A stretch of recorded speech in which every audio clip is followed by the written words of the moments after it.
तो hello everyone, welcome back to my new blog. मेरे channel पे आप लोग का बहुत बहुत स्वागत। सबसे पहले यार बहुत बहुत बहुत ज़्यादा थैंक यू आप लोग को, जो लास्ट वीडियो को आपने जो मेरे को प्यार दिया ना, जिस वीडियो में मैंने आपको गाड़ी के प्राइसेस और सारी मॉडिफिकेशंस मैंने एक्सप्लेन करी हैं, उसको इतना ज़्यादा प्यार दिया आपने, उसके लिए बहुत बहुत शुक्रिया आप लोग को। लेकिन यार उसके साथ ही एक शिकायत भी है आप लोग से यार, कि आप लोग उसको देख तो रहे हो, ठीक है, आप लोग देख रहे हो लेकिन आप लोग सब्सक्राइब नहीं कर रहे हो। तो सो मेरी आप लोग से ये रिक्वेस्ट है कि do subscribe to my channel. आप लोग वीडियो को पसंद कर रहे हो and do like the video as well. तो चलिए इस वीडियो को शुरू करते हैं। एंड ये वीडियो होने वाला है डेडिकेटेड जो मेरे लास्ट वीडियो से रिलेटेड ही है। उसमें जो लोगों के क्वेश्चंस आए थे कमेंट्स के अंदर, उसी को आंसर करते हुए मैं इस वीडियो को बना रहा हूँ। तो जो लोग मेरे चैनल पे पहली बार मेरे साथ जुड़ रहे हैं उनको मैं बता दूं, मैं ट्रैवलिंग का बहुत ज़्यादा शौक रखता हूँ, ठीक है, और कैंपिंग वगैरह का शौक मुझे कुछ साल पहले ही चढ़ा।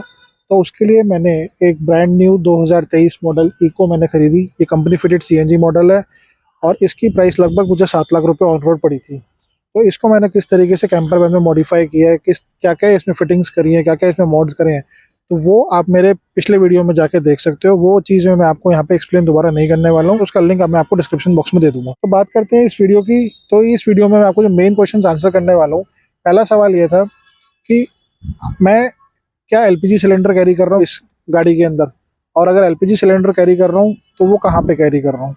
दूसरा जो मेन क्वेश्चन ये आया था कि मैं लैपटॉप के लिए या फ़ोन चार्जिंग के लिए मैं इन्वर्टर सेटअप कैसे यूज़ कर रहा हूँ, या बैकअप सेटअप क्या है मेरे पास। एंड जो तीसरा मेन क्वेश्चन था वो ये था कि सीट फोल्डिंग के बारे में जो क्वेश्चन आया था। तो मैं अभी ये तीनों क्वेश्चन आंसर करता हूँ, फिर आगे एक्सप्लेन करता हूँ कि इस गाड़ी के अंदर जो नए मॉड्स हैं वो क्या है। तो चलिए पहले एक्सप्लेन करते हैं कि इसमें मैं एलपीजी सिलेंडर कहाँ पे यूज़ कर रहा हूँ और क्या सीन है इसका, एलपीजी सिलेंडर यूज़ कर भी रहा हूँ कि नहीं कर रहा हूँ, उसका भी क्या सीन है। तो आप उसके लिए आपको पीछे चलना पड़ेगा मेरे किचन की तरफ। एक बार फिर से किचन खोलते हैं, एक बार आपको फिर से किचन भी दिखा देते हैं और आपका क्वेश्चन भी आंसर कर देते हैं। तो जैसा कि मैंने आपको लास्ट वीडियो में एक्सप्लेन किया था अपने, ये मेरा पूरा किचन सेटअप है। ये पूरा एक बॉक्स सेटअप है जो डिक्की में मैंने इंस्टॉल किया हुआ गाड़ी के। ये पूरा रिमूवेबल बॉक्स है, इसको मैं निकाल के अलग साइड में रख सकता हूँ, गाड़ी नॉर्मल वैसी हो जाएगी जैसे पहले थी। ठीक है, किचन सेटअप की बात करें तो यहाँ पे मेरा स्टोव था। अब सवाल ये आया था कि भाई आप एलपीजी सिलेंडर कहाँ पे रखते हो। तो मैं आपको बता दूं क्लैरिटी के लिए कि मैं एलपीजी सिलेंडर इस गाड़ी के अंदर यूज़ नहीं करता।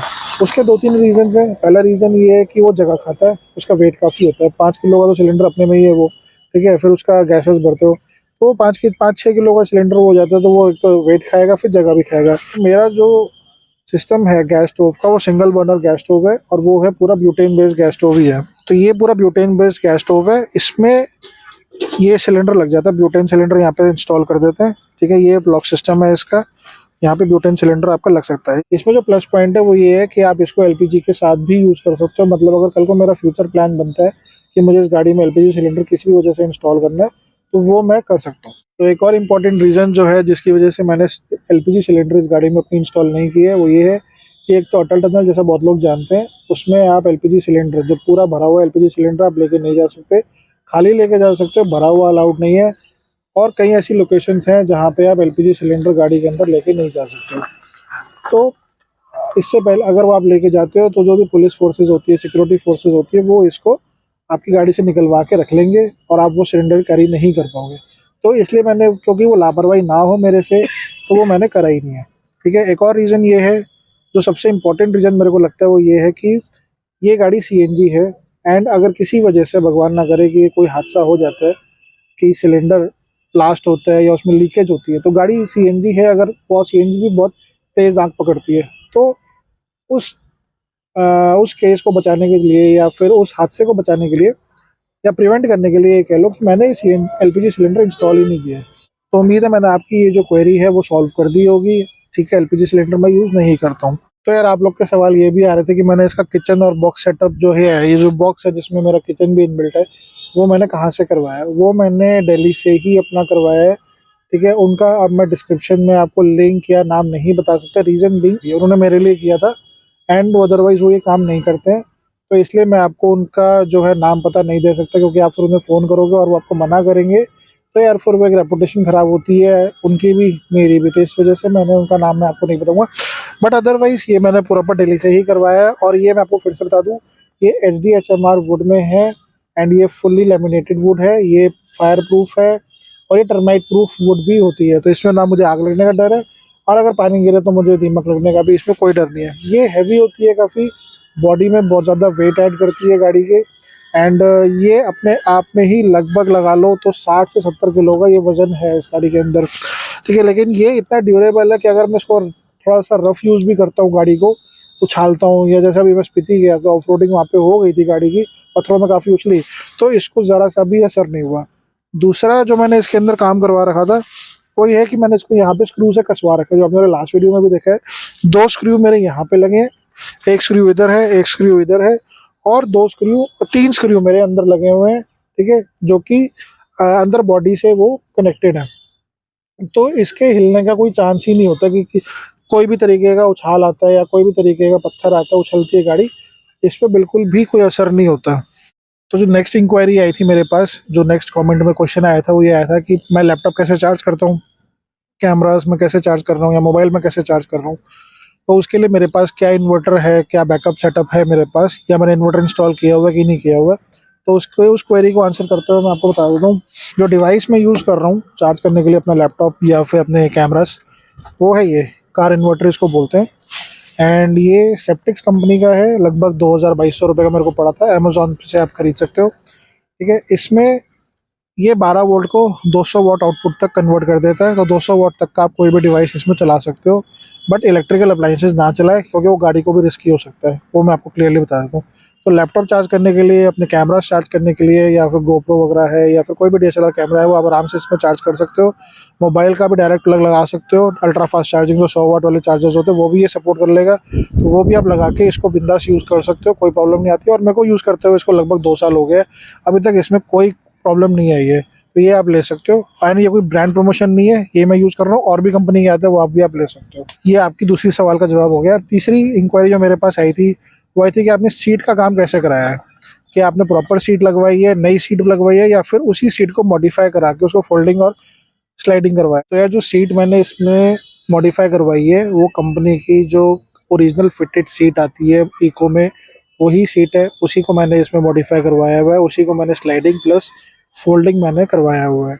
एंड वो किस तरीके से करवाया हुआ मैं एक बार आपको बताया, तो ये नॉब है यहाँ पे, ठीक है। ये सीट फोल्डिंग करने के लिए, इसका बैकरेस्ट फोल्ड करने के लिए यहाँ पे ये नॉब इंस्टॉल किया हुआ है। ये जो नॉब है, इस नॉब को मैंने यहाँ से पुल अप करना है और ये सीट फोल्डिंग हो गई, तो पीछे जो बेड सेटअप है वो पूरा आगे आ जाता है, जैसे कि आपने लास्ट वीडियो में देखा था, ठीक है। एंड फिर आप इसको वापस ऊपर कर दो यहीं से पकड़ के, और ये वापस ऊपर चली गई, ठीक है।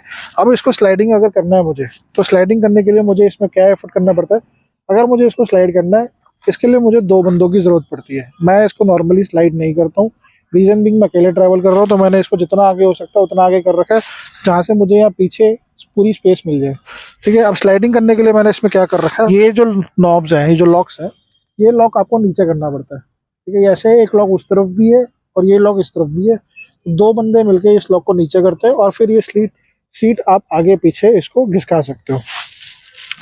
2 बंदे नहीं होंगे तो ये सीट आगे पीछे नहीं हो सकती है। बस इसमें एक ड्रॉबैक मैं कह लेता हूँ ये है, लेकिन ये सीट इस तरीके से आगे पीछे हो सकती है। अगर मेरे पास 5 लोग या 2 से ऊपर लोग ट्रैवल कर रहे हैं, ठीक है, तो पीछे का मैं सामान हटा के इसको 2 बंदों की मदद से पीछे कर सकता हूँ, और फिर आराम से हम ट्रैवल कर सकते हैं। तो यार एक क्वेरी और आ रही थी कि इस गाड़ी में जो वाटर सेटअप है, जो वाटर स्टोरेज है, वो कहाँ पे इंस्टॉल्ड है, वो मैं वाटर स्टोरेज कैसे मैनेज कर रहा हूँ।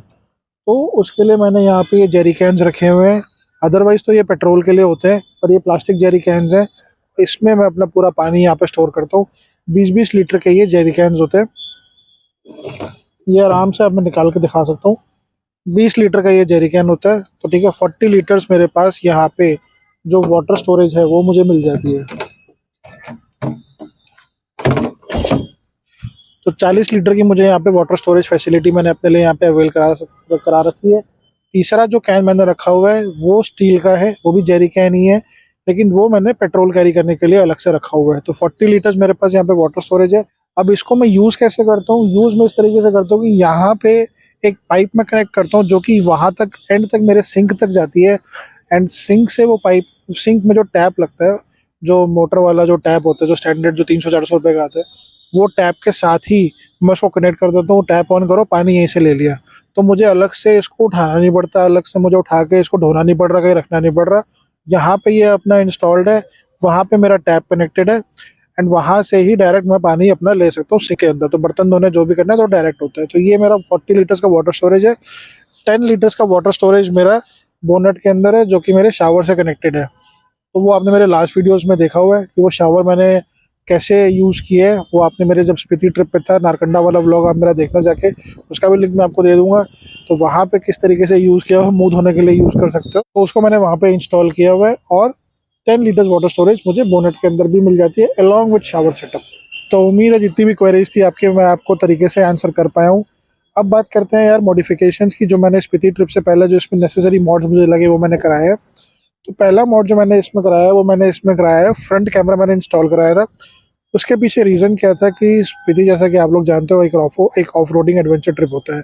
एंड काजा टू मनाली जो रोड है वो भी काफ़ी ख़राब है। एंड स्पीति में भी काफ़ी सारी जगह ऐसी हैं जहाँ पे पत्थर गिरे होते हैं, ऑफ रोडिंग होती है, रोड ख़राब होती है। तो उसी को ध्यान में रखते हुए यहाँ पे मैंने कैमरा इंस्टॉल कराया था। कैमरा कहाँ पे है? तो कैमरा यहाँ पे इंस्टॉल्ड है मेरा, ठीक है, एकदम बम्पर के सेंटर में मैंने यहाँ पे कैमरा इंस्टॉल कराया हुआ है। एंड उसकी जो स्क्रीन है वो यहाँ पे है सामने, ठीक है। यहाँ से मेरे को क्लियर व्यू दिखता है स्क्रीन का, कैमरा भी ठीक क्वालिटी का लगा हुआ है।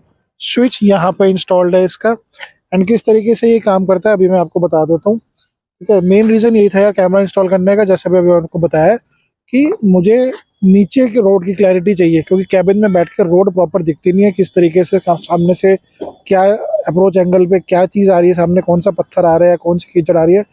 तो उस चीज़ से बच सके, नीचे डिफरेंशियल ना लगे, इसलिए मैंने ये कैमरा यहाँ पे इंस्टॉल कराया था। ये स्क्रीन मैंने यहाँ पे इंस्टॉल करी है। जो मेरा फ्रंट कैमरा है उसकी व्यू मुझे यहाँ पे आता है और काफ़ी अच्छा क्लियर व्यू मुझे मिल जाता है। तो एक बार मैं आपको स्क्रीन का व्यू दिखा देता हूँ। मैंने स्क्रीन ऑन कर दी है, तो ये आप सामने देख पा रहे हो कि पूरा जो ज़मीन है मेरे को, जो नीचे ग्राउंड है वो प्रॉपर दिख रहा है। अभी गाड़ी चलाऊंगा तो मैं गाड़ी चला के भी आपको दिखा दूंगा किस तरीके से ये काम करता है प्रॉपर। तो ये आप देख सकते हो कि जो नीचे जो ग्राउंड चल रहा है, जो जहाँ मैं गाड़ी चला रहा हूँ, ये नीचे किस तरीके से आपको पूरा कवर करके दिखाता है। तो इस कैमरे का यही बेनिफिट है। अब सामने ईंटा आएगा मेरे, ये देखो, ईंट भी मतलब नीचे क्या आ रहा है गाड़ी के, आपको प्रॉपर मेरे को इसमें तरीके से पता चल जाता है कि इसमें नीचे क्या आ रहा है। अब यहाँ पे थोड़ी सी एक वाटर क्रॉसिंग मुझे मिली है, वैसे तालाब से बना हुआ है, इसको भी दिखा दूँ, ये देखो। तो इस कैमरे का बेनिफिट यार यही था। तो इसका बेनिफिट यार मेरे को यही था कि मैंने ये इसलिए इंस्टॉल किया था कि मेरे को नीचे जो भी चल रहा है, जो भी मेरे नीचे जहाँ भी जिस भी चीज़ पे मैं अप्रोच कर रहा हूँ, चाहे वो पत्थर हो, वाटर क्रॉसिंग हो, कीचड़ हो, मिट्टी हो नॉर्मल, तो वो मुझे दिख सके कि मेरी गाड़ी कहाँ से निकल रही है और किस तरीके से निकल रही है। नीचे कोई इसका बचने का चांसेस या लगने का चांसेस तो है या नहीं है। तो इस गाड़ी को क्रॉस करने वाले जो भी पत्थर होते हैं या जो भी कीचड़ मिट्टी होती है, वो सब इसमें देख पाते हो आप। तो वो चांसेस नहीं होते कि आपकी गाड़ी नीचे पत्थर से लड़ जाएगी। तो ये एक बड़ा अच्छा सजेशन है मेरी तरफ से। जो भी लोग इस एडवेंचर एक्टिविटीज़ को करना चाहते हैं, जो भी लोग ऐसे ट्रिप्स पे जाना चाहते हैं, वो अपनी गाड़ी में ये कैमरा इंस्टॉल करा ले। कम से कम आगे आपको दिखेगा, और ये बहुत ज़्यादा एक्सपेंसिव सेटअप नहीं आता, 2 से 3 हज़ार रुपये में ये आपका लग जाएगा। कोई बहुत ज़्यादा हाई एंड सेटअप करने की आपको ज़रूरत नहीं है। इसका अभी मैं आपको स्विच दिखा दूँ, स्विच मैंने कैसे इंस्टॉल किया हुआ। ये स्विच मैंने इसका यहाँ पे इंस्टॉल किया हुआ है, और ये स्विच मेरा देखो, मेरे को चाबी लगाने की ज़रूरत नहीं है, वैसे ही मेरा स्विच ये ऑन हो जाता है। हाँ, इसका ड्रॉबैक ये है कि अगर कभी भूल गए तो बैटरी ड्रेन आउट हो जाती है, अदरवाइज ये स्विच यहाँ पे मेरा लगाया हुआ है। तो अब बात करते हैं दूसरी मॉडिफिकेशन की, जो मैंने इस गाड़ी के अंदर अभी रिसेंटली कराई है अपने स्पीति ट्रिप से पहले। वो है ये रूफ रेल्स मैंने इसमें लगाई थी। कंपनी फिटेड इसमें रूफ रेल्स नहीं आती है। रीज़न क्या था इनको लगाने का? एक तो ये था कैरियर मैंने इस गाड़ी से हटा दिया है। उसका रीज़न ये था कि एक तो बहुत ज़्यादा वेट ऐड करता है। वो कैरियर अपने आप में 15 से 18 किलो का वो कैरियर था, तो वो कैरियर मैंने हटा दिया इसी वजह से, क्योंकि बहुत ज़्यादा वेट ऐड कर रहा था, बॉडी रोल में दिक्कत आ रही थी गाड़ी के। तो ये मैंने ये इंस्टॉल करी। इसको इंस्टॉल करने के पीछे का जो पर्पस ये है कि यहाँ पे मैं अपनी ऑनिंग कनेक्ट करूँगा, ठीक है। अभी मैंने वो प्रॉपर ऑनिंग सेटअप जो आप दूसरी गाड़ियों में देखते हो या प्रॉपर ओलैंडर्स की गाड़ियों में देखते हो, वो मैंने नहीं लगाया है, क्योंकि अभी वो मुझे इतना फीजेबल नहीं लग रहा है। तो यहाँ पे क्योंकि मुझे ऑनिंग कनेक्ट करनी है, यहाँ पे प्रॉपर ऑनिंग बांध के आगे की तरफ कनेक्ट कर सकता हूँ। तो उम्मीद है कि मैंने आपकी जितनी भी क्वेरीज थी, जितने भी आपके सवाल थे, उसका मैंने आपको जवाब दे दिया है। अगर कोई सवाल है ऐसा जो कि रह गए, उसका मैंने आंसर आपको नहीं दिया है, तो do comment in the comment section. आपके फर्दर क्वेरीज भी आप कमेंट करके कमेंट सेक्शन में बता सकते हो। मैं उसके लिए भी एक डेडिकेटेड वीडियो मैं आपके लिए बना दूंगा, चाहे वो शॉर्ट वीडियो जैसा भी हो, मैं डेडिकेटेड वीडियो आपके लिए बना दूंगा। और आपकी क्वेरीज जितनी ज़्यादा हो सके वो मैं आंसर करने की कोशिश करूँगा।